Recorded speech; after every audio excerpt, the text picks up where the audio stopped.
ناک رگڑ دیے زمین میں. Because the fact of the matter is that we are 145 out of 146 in the women's economic participation. کسی کی جواب دہی ہوگی.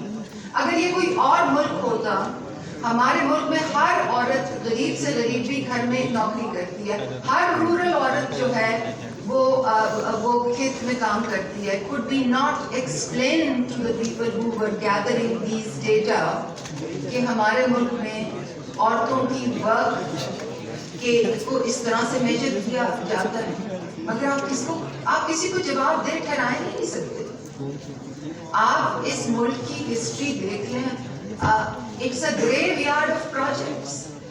ایک گورنمنٹ آتی ہے, وہ پروجیکٹ لاتی ہے, دوسری گورنمنٹ آتی ہے, اس کو اٹھا کے باہر پھینک دیتی ہے, سسٹم اسٹرکچرز ڈسمینٹل کر دیتے ہیں. I don't want to go into personal examples, but اس ملک میں کوئی جواب دہی نہیں ہے. تو جب تک کوئی جواب دہی کا عمل نہیں ہوگا, اس ملک میں نہ پروگرس ہوگی, نہ ڈلیوری ہوگی, نہ نیشنل سیکیورٹی ہوگی, اور نہ ہی آپ کا نیریٹو بلڈ ہوگا.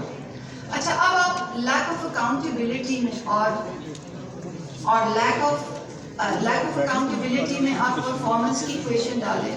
جواب دہی تو ایسے بھی نہیں ہے, مگر آپ نے ایک پیراڈائم ایسا لے آئے ہیں جس میں ان بیوروکریٹس کو ریوارڈ کیا جاتا ہے جن کی پولیٹیکل ایلیجنسز اور ٹاکسک کمبینیشن. پھر اس کے ساتھ آپ انسٹیٹیوشنلائز کرپشن بھی اس کاکٹیل میں مکس کر دیں. Toxic combination.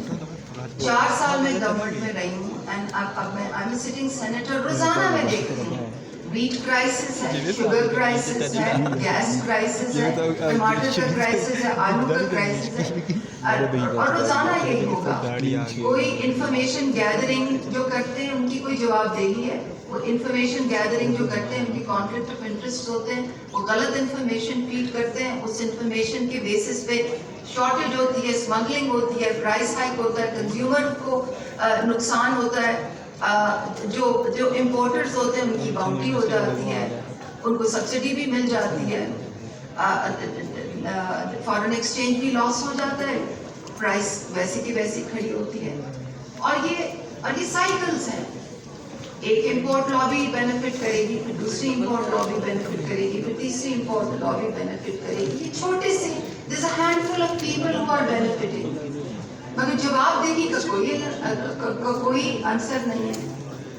بیوروکریٹس جن کی پولیٹیکل ایلیجنسز ہوتی ہیں ان کو ریوارڈ کیا جاتا ہے. بیچارے جو اچھے لوگ ہیں وہ سائڈ لائنس پہ بیٹھے ہوتے ہیں. سو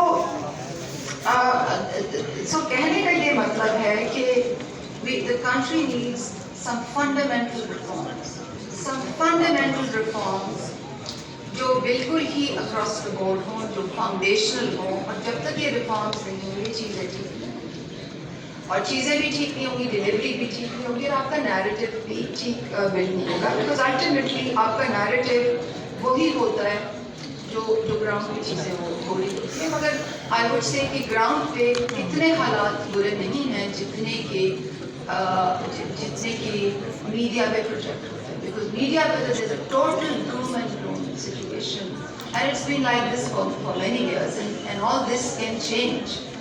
All this can change with the right systems, structures, and incentives. تو آخر میں یہی کہوں گی کہ ہمیں کہ ہمارا جو ملک ہے وہ ہماری تھنکنگ میں فیکٹر نہیں کرتا.